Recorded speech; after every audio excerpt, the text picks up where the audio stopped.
Good news. Machine shop just called. They are done with everything. I'm not going to be able to do a bunch of filming. There's not a whole lot of exciting stuff to film, but I do want to get filming when we come back because we're going to be focused on getting the stuff in the car. Plus, he's very temperamental.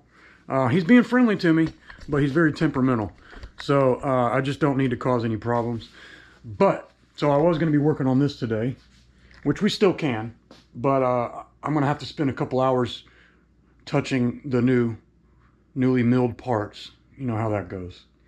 So I just want to give a quick update. I'm going to head to the machine shop here in like 5 minutes, and I will get some filming when we get back, getting it out of the car.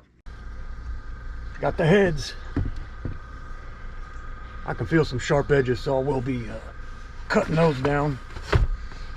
The valves look impeccable, like factory.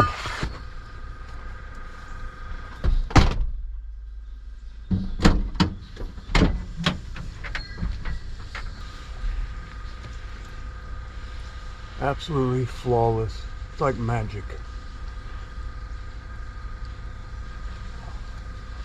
Now we'll put them in the vinegar because we're not in a hurry, and then we'll get them perfect.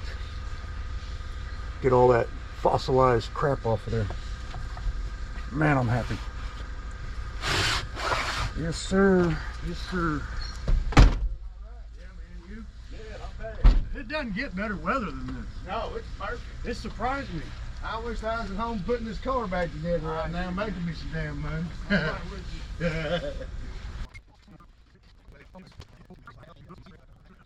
So much.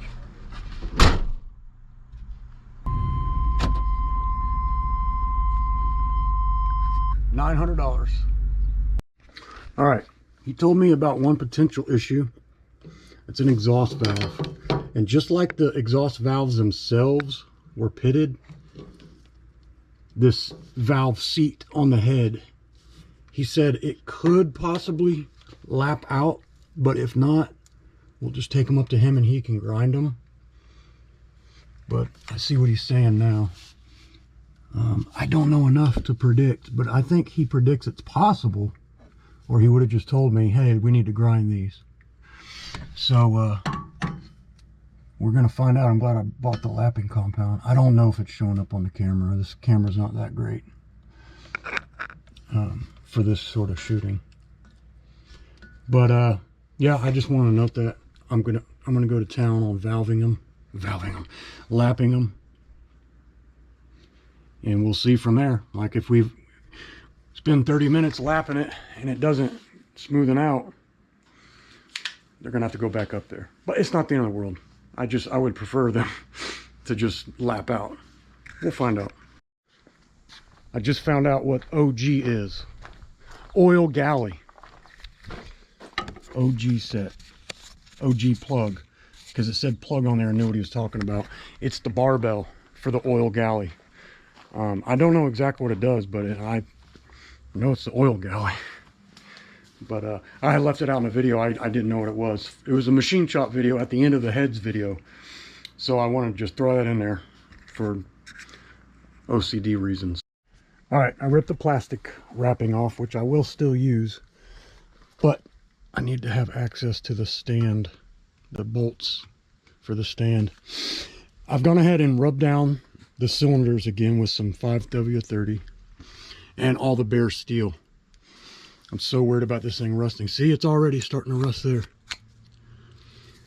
from in his shop, and I was worried about that too. I guess I'm gonna have to do some sort of a probe to get in there and oil the cam bearings. Actually, I can, when we flip it, I can get to them. Man, they look fantastic. And this right here is the cylinder that had that little scratch I was worried about, and it is not there. So I thought about this last night. I am gonna get, actually, you know what? Yeah, I'm gonna get a highly sensitive dial indicator or something, because I want to see, even though I don't believe it is, I want to be certain. Even if the honing, even though it's just honed, I wonder if it takes too much meat off to where the rings seal up. I'm sure it'll be fine, but I just want to double check, and I need to get this thing anyway. Yeah, that's already rusting. Let me go get some oil. I'm an idiot. I mean, certified idiot. I was using the bell housing bolts for the engine stand to hook up the chain to use the cherry picker. Well, if I would have done that, I wouldn't have had bolts for the stand. So what I'm gonna do is, I want to put them on the intakes. That's what he said. You know, he said use your intake plate. Well, I don't have one, so I'm gonna put one on each corner. That should be strong enough because this block is only a couple 100 pounds, maybe 250 pounds, I believe.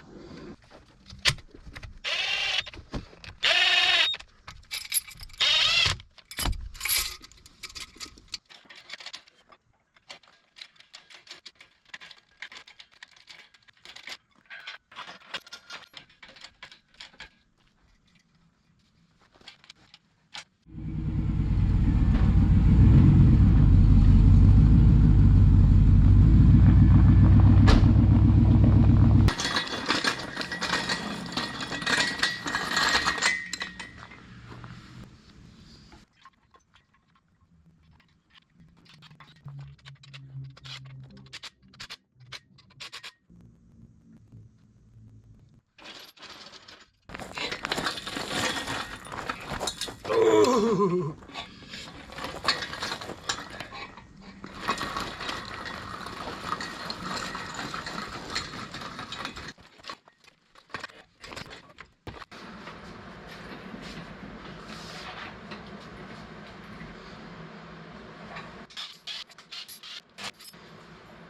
There she is. I did realize when I was spraying WD-40 on the block to keep it from rusting, I'm going to have a time degreasing it and painting it. It's going to have to be very quick. And I might even do it in here. I turned my basement into a paint booth. Actually, that's how I came up with the fan with the filter on it. I was looking into that.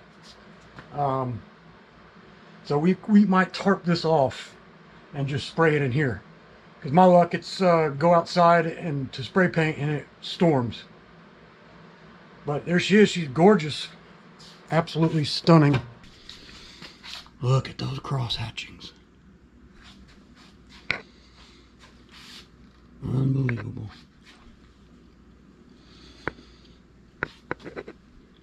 Now there's a lot of lint and paper towel on it.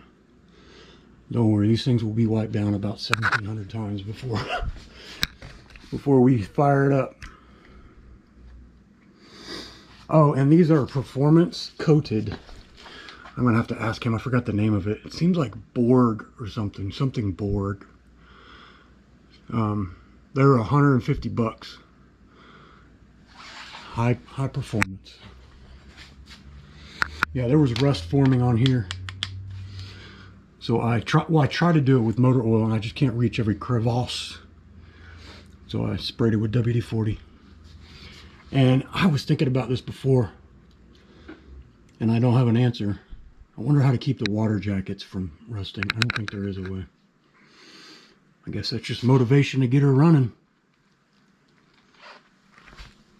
Yeah, it's decked. It was decked. Now, what is that?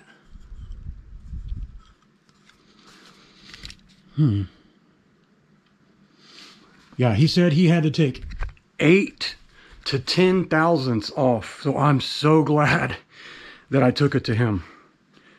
That means I would have blown head gaskets. I don't know what he said on the heads, but I know for sure he took 8 to 10 in places. And in places, because that's the whole point, is you want it flat. And some places will be higher, some places will be lower, and you have to grind it down very precisely. This isn't putting on a belt sander type stuff.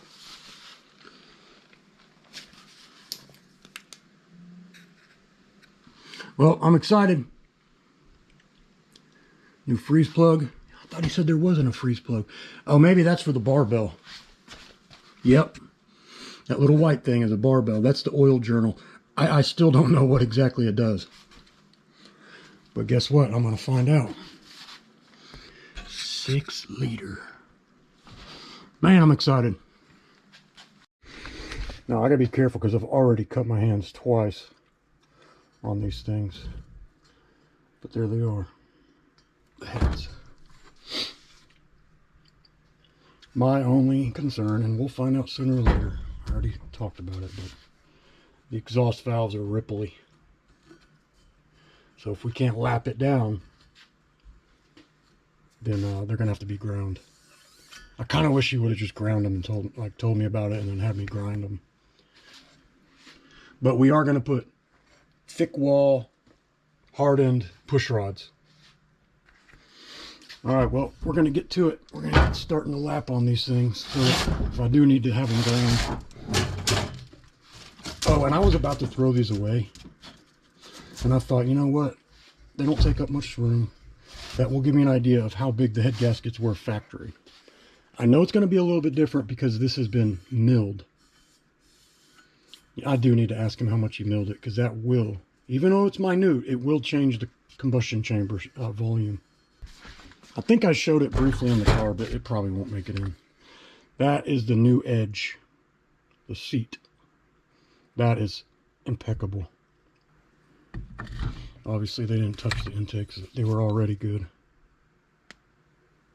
But there's no pitting. The pitting has been removed. This intake is going to go back in its box. That will be in a separate video. We're going to start working on these heads. I'm going to start lapping the exhaust valves. I have no question that these will lap the intakes, but the exhaust valves, the valves are fine. I'm worried about the valve seat inside the head. So I'm probably going to do the drill method. Darn it, I forgot. I'm going to have to go back to the O'Reilly's. I forgot to get that tool that you spin. I was going to do the drill method until I heard one, maybe even two people recommend, for your first time doing valves, he recommends doing the hand tool, because you learn a lot from it. You can get an idea of, you learn how it feels when it starts getting slick. Whereas if you have the drill, it's just, so maybe I will, you know what, I'm going to call them and see if they've got it before I drive all the way up there.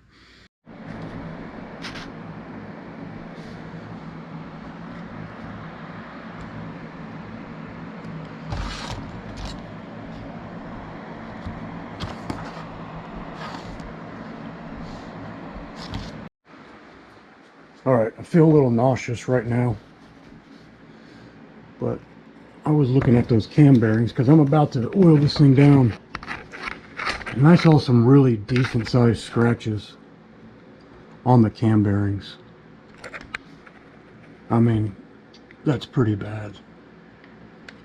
I can't really get the camera down in there. I'm gonna look and see if you can hit it with some Scotch-Brite and just knock those down. Those were expensive. It was $200, $150 for the bearings themselves, and $50 to install them. That's $200. And if my whole motor is shot because of that, we're gonna have a major problem. So I wanted to get that on camera. I'm gonna look into it before I freak out. But I'm gonna take these main caps off and oil down in here. Everything with a nice coat of oil. 5W30. See, I don't want this surface rust. I hate that I'm oiling it now because I'm gonna degrease it, but as you can see, it doesn't take long to rust. So I'm gonna hit those. Maybe I'll just do WD-40. That's lighter and easier to get off than motor Earl. But the problem with the WD-40 is I already sprayed WD-40 on the cylinder walls the other day, and overnight it rusted. So yeah, I'm going to take the time and do the motor oil. Man, those cam bearings have me nauseous. I mean, that's a good nick in it. It could just be a scratch. Well, I mean, of course it's a scratch, but they're not supposed to have scratches. That's why you pay an expert. See, that's a marking, dude. That is a marking.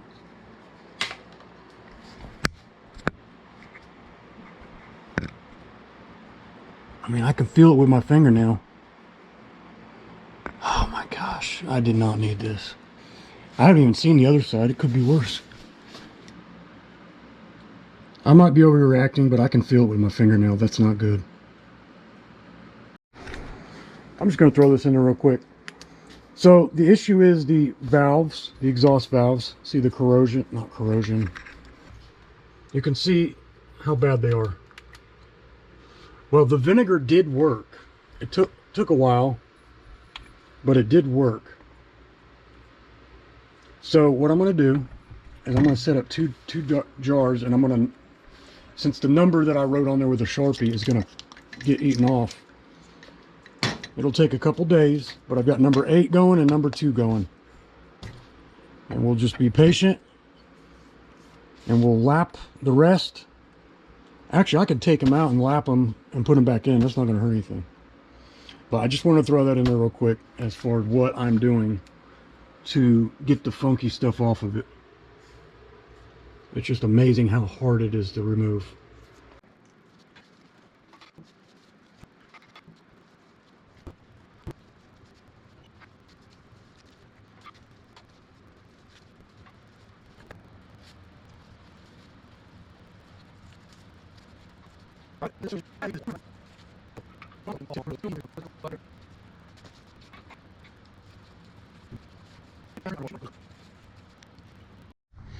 I just had an epiphany.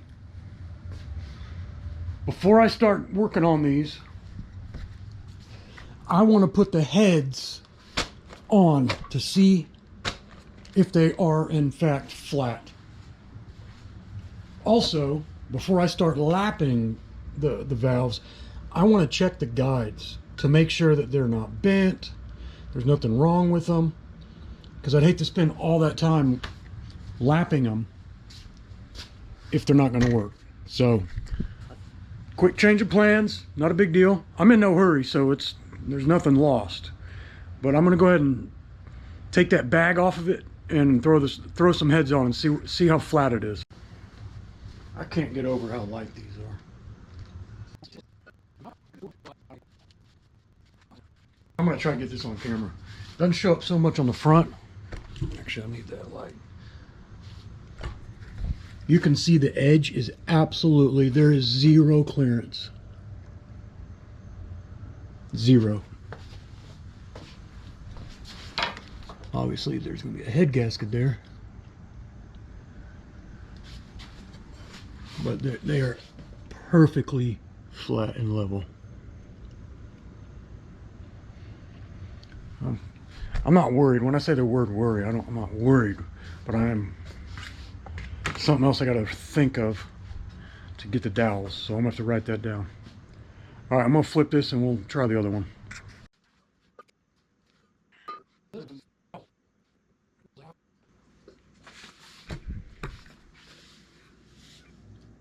Oh yeah, that's flat.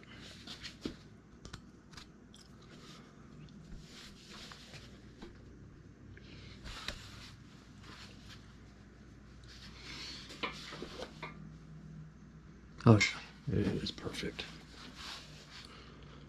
Cool. That was worth $350, I believe. He said if you did not deck it, it would have blown head gaskets, and I believe him because I did some reading. That's how I go to sleep. I'm reading an LS manual, and they talked about it. I was so thankful he brought it up and pushed me to do it. I mean, he didn't push that hard. He just brought it up. I said, I don't know. Should I? I thought that's what they did, is they would check the deck to see if it needed it, and then they would let you know, hey, you might need to deck this. But apparently you just have to spend money for them to do it regardless. But it's definitely something I knew about. I am surprised they didn't even hit that with a... They didn't grind it or anything. Or maybe they're the ones who did that. I thought they would have done the whole surface. Again, I'm not complaining. I'm just, this is the first time I've been in a machine shop in years. See how they clean the whole surface of that one? The intake? But the exhaust, they didn't even touch that. And I'm going to have to read on what I can actually use on this. There was something that we used back in the day.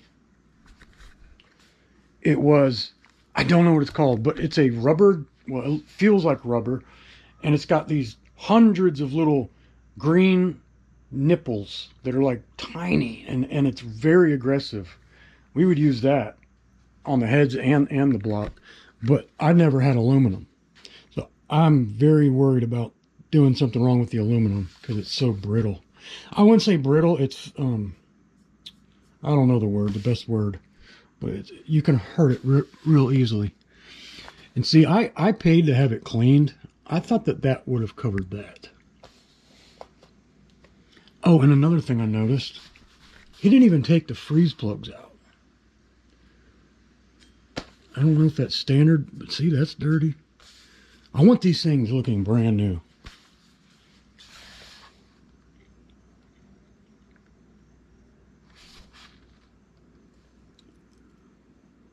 Man, there must be a seam because there's a very distinct line in all of these. It looks like the head was two pieces and they just put them together, sandwiched them. Let's see if this will pick up the audio.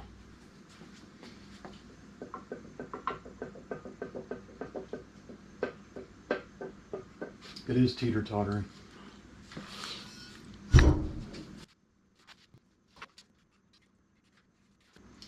I wonder if one of these edges is just raised up a pinch. It should not be teeter-tottering. I think since aluminum is flexible, let's just assume it is not perfectly straight, which I think it is. I think when we torque it down, it's going to pull it flat anyway. Plus, who knows what the temperature was when he did this. I don't know how they grind them, but it does build heat. It could have been perfectly flat, and then since it's cooler now, it's in 60s, 70s.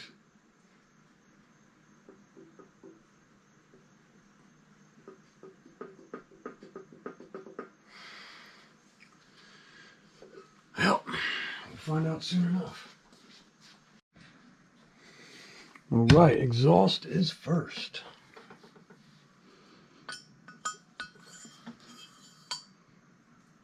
No side to side. Looks straight to me.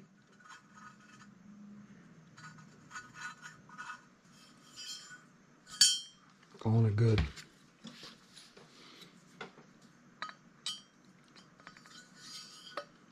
Oh man, that's even better.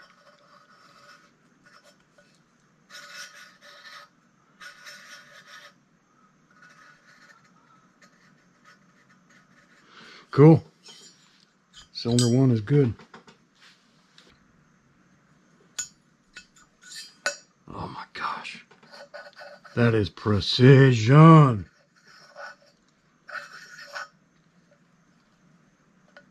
Just the tiniest bit of free play. I wouldn't even call it free play. Easy to come out.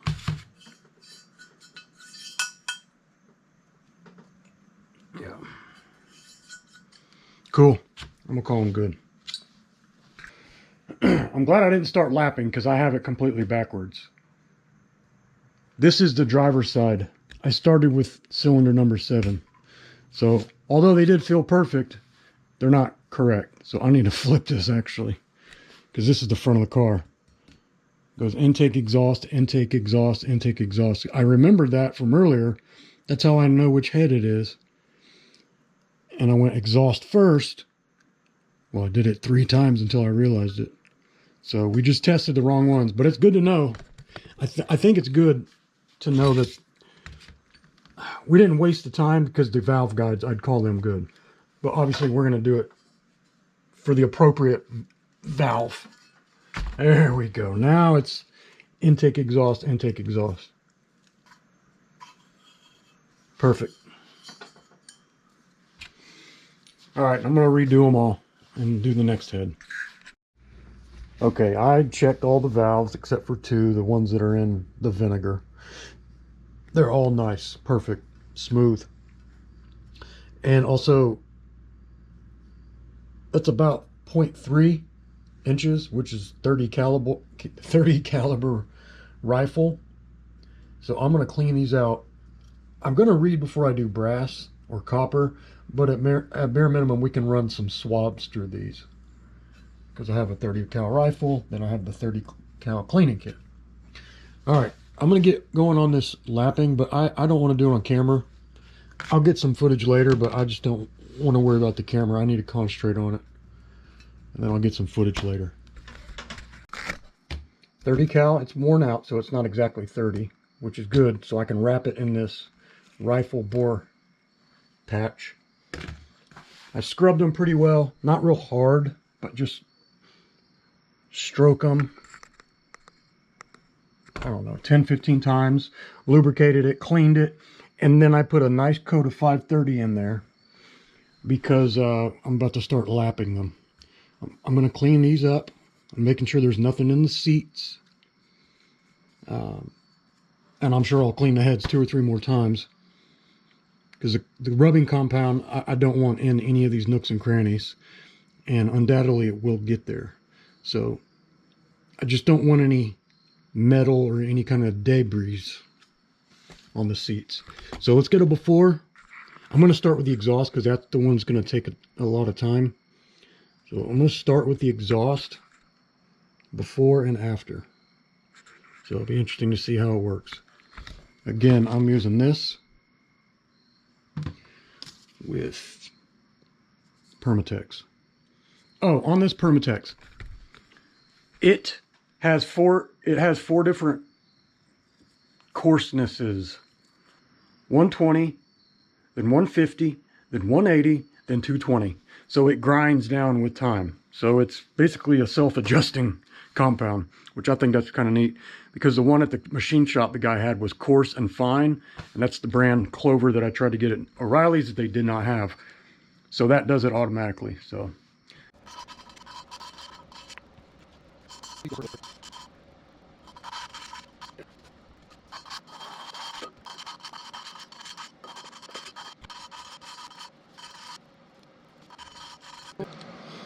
I don't see any pitting at all.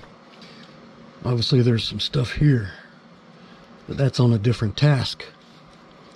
We're going to clean these heads up for sure. This was the main hurdle. And we're 1/8 done. Actually 1/16. It's going to suck to make that shininess dull, but it's got to be done. That just looks so good, perfectly slick like that. It'll be slick again though, as soon as it starts running a few thousand miles. All right, I might get some B-roll the next one, but probably not.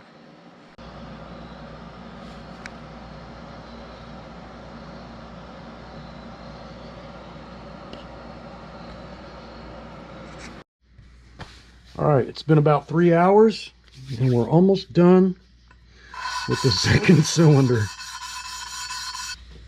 Boom. Boom.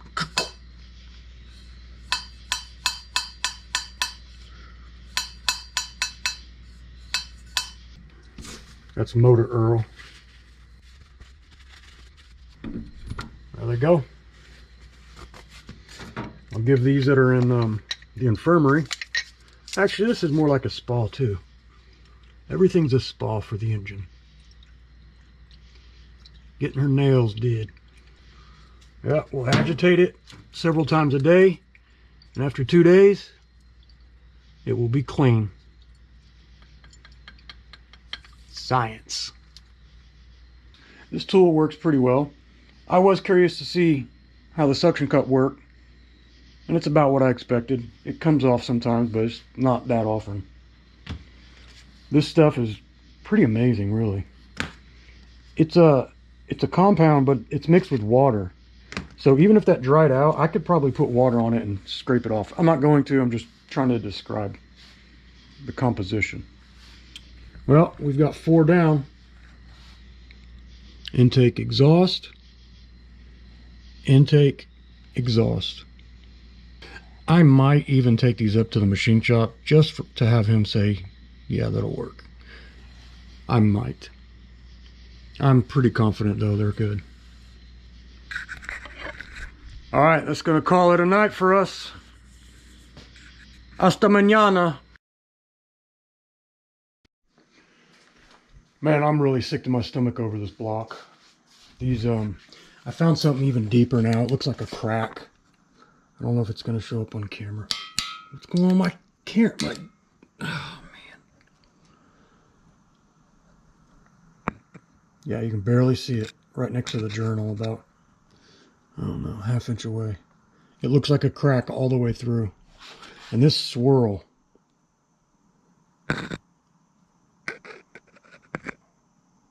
It is, I can catch my fingernail on it. And there are several other gouges. These aren't just like little surface scratches. These are things I can catch my fingernail on. If I had a microphone down there, you could hear it. That cannot be good.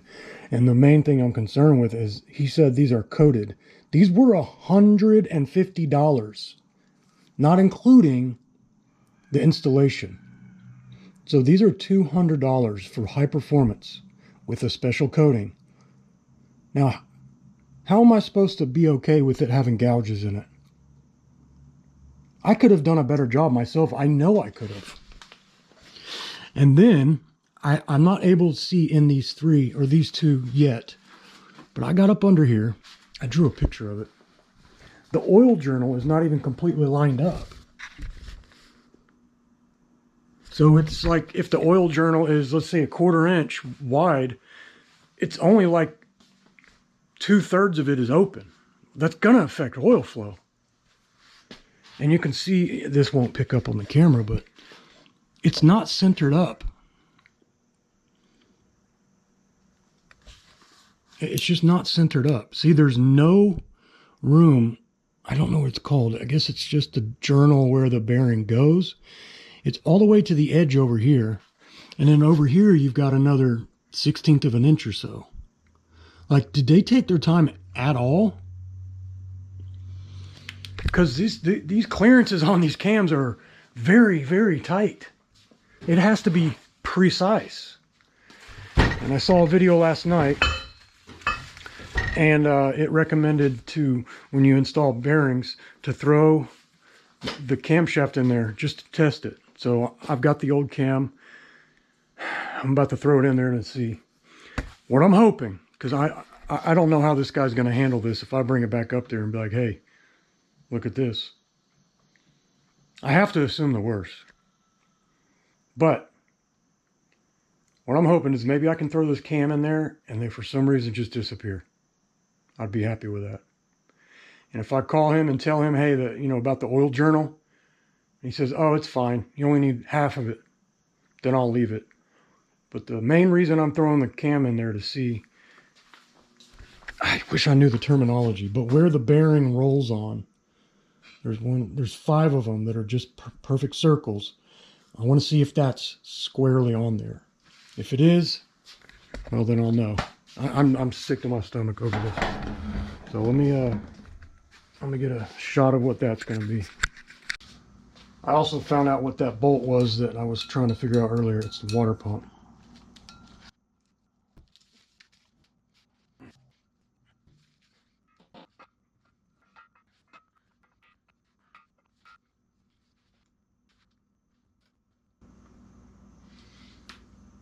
See, if it's like this, that was a deer.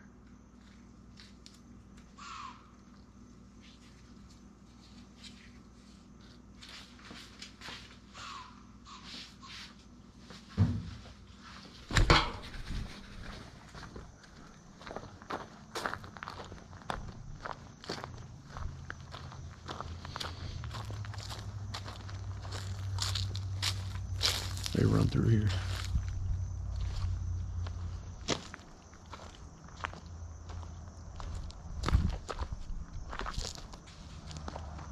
There they go.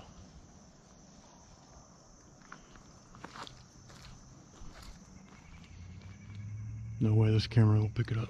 I can barely see it. Forgot forgot what I was talking about. Those could be acceptable. I don't know how thick the coating is. That's what I want to find out. If there's an initial layer that is planned on getting scratched, but the real coating is underneath it, I'm okay with that. I just need to be told that. And if he says that the journal, the oil journal back here, doesn't have to take up 100% of the journal hole, I can live with that. But just applying logic, why would they not line it up? The engineers made it to line it up. That one is, it's equal.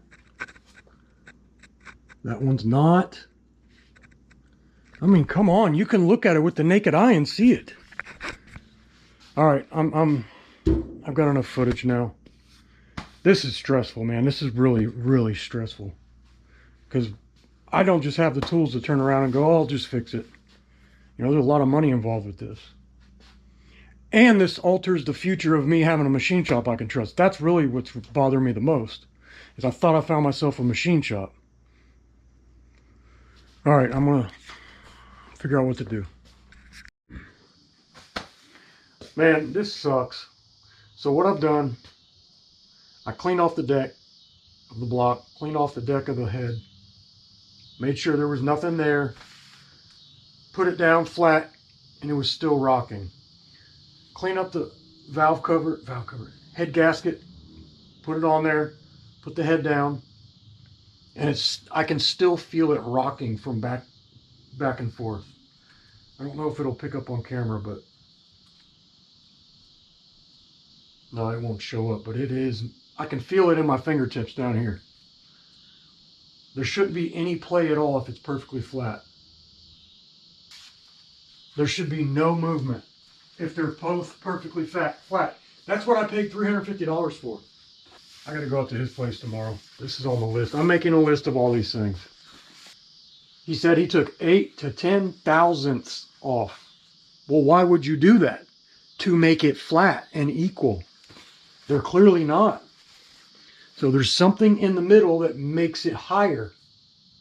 That's why it's rocking back and forth. The other side doesn't do that. I really regret that I have to put this in the video, but I have to put this in the video. This is a problem that somebody else could run into. Everybody prays and hopes that they're not the one the problems happen to, but they can happen to you. And it's unfortunate. This is precisely why I wanted to do as many things as possible by myself. I don't trust other people. That's from experience. It's not from some weird conspiracy theory. That's not from some weird mindset. It's from reality and living life and having a lot of experience. I have a vast experience. I have the experience of 10 men. I've experienced so much. It is equal or more than 10 people off the street, I promise you. And this is why I wanted to do as much as humanly possible. It wasn't to save money.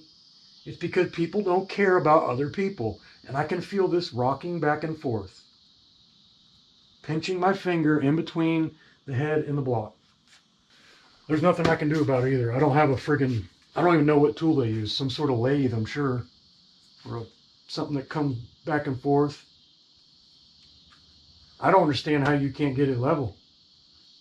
I don't exactly know what tolerances feel like, but it feels like at least 2 or 3 thousandths. If it's enough for me to perceive it, that's more than I'm comfortable with.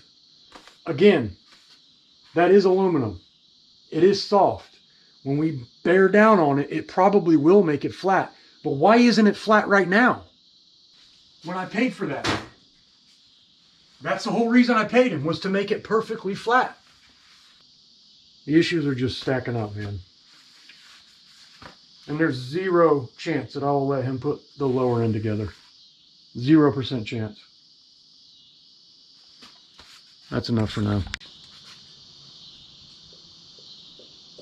Well, no, that one's rocking.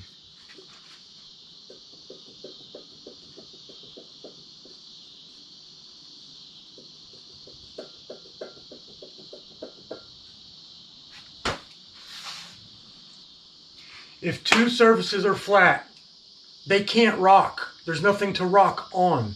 This indicates that they're not flat.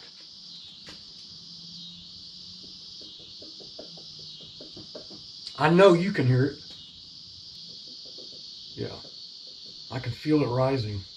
You can hear it. I'm going to throw the head gasket on. And the first time I did this check, it didn't rock at all.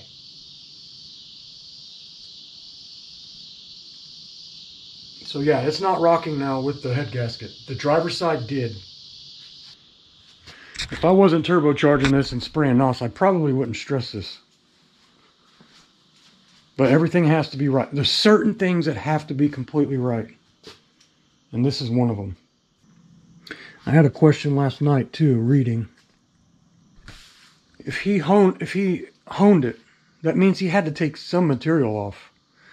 I want to know how much material. Because if rings are for standard size and you take off 3 or 4 thousandths, is that not going to leave a gap of 2 thousandths on each side?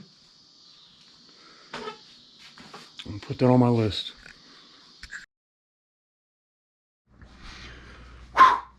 I need to get this while it's fresh. I just got back from the machine shop. I was sick to my stomach, nervous, for several reasons. I'm not going to go through the list right now. Actually, there's a crack on one of the heads, I think. Well, yeah, it's a crack. I just don't know how severe it is. But it's really tiny. So I had that crack. The cam bearing scratches. The cam bearing oil journal. And then the rest were just non-issues, like bore questions and the dowels. I was seriously sick to my stomach. I was nervous all day yesterday. Like, oh my gosh, he's going to flip out and kick me out of his shop and tell me never to come back. Say, you know, who am I? Who are you to tell me I didn't do my job right or something like that? Well, it didn't go like that. One, the cam bearing, the main thing I was worried about was that scratches are okay. It's just a super soft material. It's not going to affect the coating. It's a non-issue. I'm so relieved I can't explain it. I don't get this worked up over much.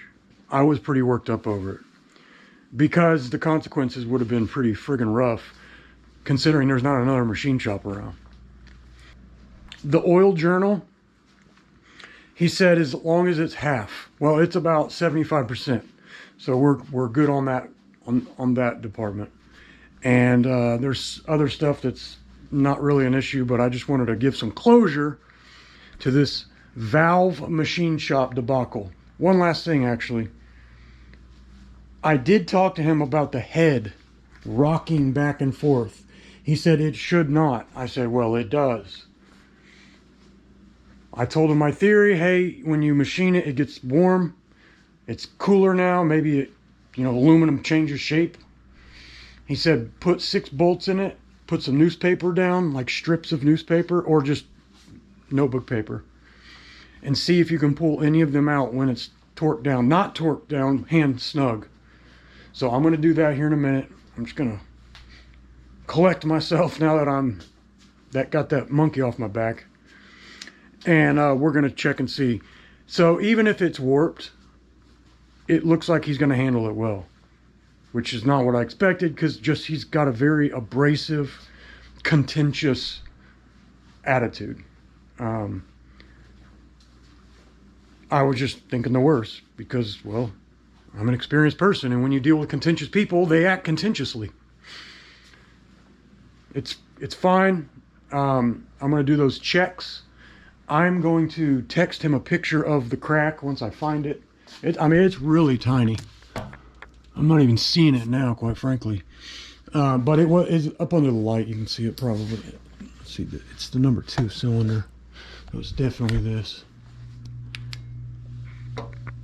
Oh, yeah, there it is. It's real tiny. It's real tiny. But he reacted like, okay, we'll deal with it. You can weld it, but you have to take out the seats. So I don't know. I'll cross that bridge when I get to it. I'm going to take a picture and send it to him. If I can even get it to take a picture, because my camera on my phone is not very good at all. But, all right. That's it. I just want to do a quick update. Well, that wasn't very quick. It was 4 freaking minutes. I gotta learn how to speak quicker. All right, we're done with this.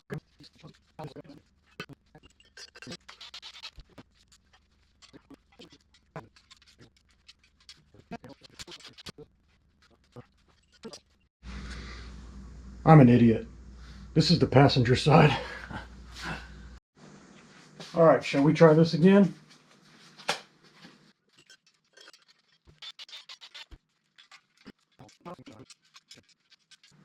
All right, here we go.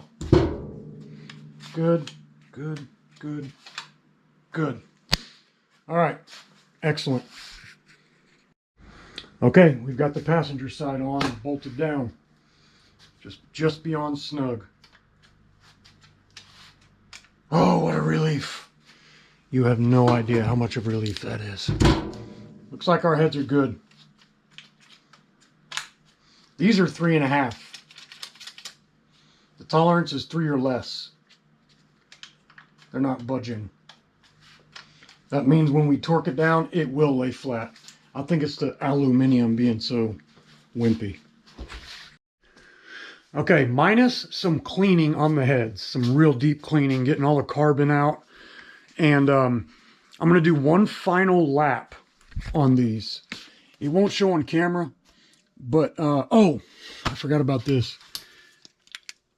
There's a bolt stuck in the head. I didn't see it, and the machine shop didn't see it, which I paid them to see that. So there are several reasons I'm not happy with that, a machine shop. But assuming I can get it out, we're going to have to get a finer lapping compound, which I've got it in my wish list on Amazon. It's a 320 grit to try to get those little micro lines out. The Permatex just kept leaving lines in it, and I can't have that. So we're going to assume the valves are good and they're done. And I've just bought a bunch of tools, $400 of tools to start working on the block. Oh, and I need a couple more $100 actually of tools. I'm not gonna go through the list of stuff, but it's a lot. Chamfering the holes and stuff like that. Bore cleaning, brushes. I got another one of these, which I can use this on the block. It's iron. And I got this, which I'm pretty sure I can use this on the heads. Medium and fine. But basically, the heads are addressed. And the good thing is the heads can wait for a while. We've done the leg work now. The next big portion is the block. We got to get the rotating assembly balanced. So I'm going to go ahead and probably order that. I'm going to do just maybe another day of research. Basically, I'm up at the compression ratio of about 10, 10.2, somewhere in there with some 8 cc dish. I want to make sure, I just want to read a little bit more and make sure that 10-to-1 compression, somewhere around there, is not going to be too much for boost. I don't think it is, but this is going to cost $3,000, so I want to make sure that it's for sure what I want. I don't think I have anything else. I've just got a list of parts. Maybe at some point I'll go through the list of parts, but not in this video. It's already been like 45 minutes. I just finished editing it. It was painfully long, but I do need to get a lot of that stuff in there. I don't know what video's coming next, but I am really going to try to shorten them because, yeah, it's good to get the thorough storyline, but daggum, an hour is a little long. And editing it is painful. I can imagine watching it's even worse. No, it can be worse watching it. Having to watch the same clip 2 and 3 times and chopping it up, and it's a pain. Oh, and I did get a sandblaster. The sand that I have, which it actually says don't use sand, it was so wet. I've been drying it out for a few days because it's so clumpy it won't even suck through the hose. But when it was coughing, it was working. So I'll be able to recover some of my parts. You know, that's a $200 right there. So if I can save that, that's in good enough shape. The rubber's in good enough shape. It's not cracked anywhere. Which after I sandblast, I'm going to look at it with the magnifying glass and make sure, because I'm not going to let $200 Shanghai my project here. Anyway, I just want to close out this episode It's episode 9, I believe. And I guess I'll see you on the next one.